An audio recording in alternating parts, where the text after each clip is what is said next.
En hiver, on peut redécouvrir des paysages bien connus sous un autre jour. Je vous propose de suivre Théo Soumont et Benoît Jourdan sur les sentiers du Luberon. Une randonnée pour percer les mystères du Luberon. C'est au départ de Cabrières-d'Aigues, petit village accroché au contrefort du massif, qu'un groupe s'apprête à remonter le temps.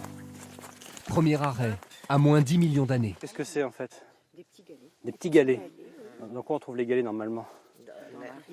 Dans la rivière ou dans les lits de fleuves. Donc on avait des raies, des espèces de coquilles Saint-Jacques géantes qu'on appelle des gigantopectènes. Des fossiles aux falaises de calcaire. Un paysage grandiose se dévoile peu à peu sous leurs pieds. Il est assez facile de comprendre par quelques indices comment est organisée la géologie du Luberon, la plaine de Durance et comment ça s'est créé. Plus il monte dans le relief, plus on descend dans les âges géologiques. Jusqu'à moins 120 millions d'années devant le Mour-Nègre, le point culminant du massif du Luberon. Je suis épatée qu'on se retrouve maintenant à moins 120 millions d'années là. C'est vraiment extraordinaire.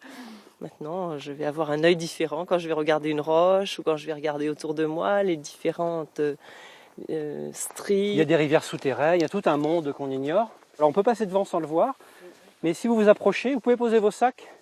Au bord du chemin, une nouvelle couverte. Le reste d'un four à chaud creusé dans la roche, dans lequel on calcinait des blocs de calcaire. Et comme il fallait compter environ 4 jours de cuisson sous surveillance permanente, avec des feux pouvant aller à 1000 degrés, le bois disparaissait vite. Et donc quand c'était fini, on allait ailleurs et on recommençait. La balade touche à sa fin.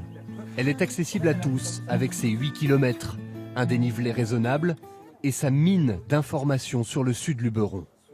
C'est aussi le fait que là, le territoire, il offre quelque chose de super.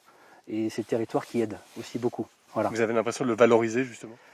J'espère, j'ai l'impression, oui, parce que du coup, c'est des personnes qui vivent dans les environs et je leur porte à connaissance quelque chose qu'elles ne savaient pas forcément, donc je pense que je valorise d'une certaine manière.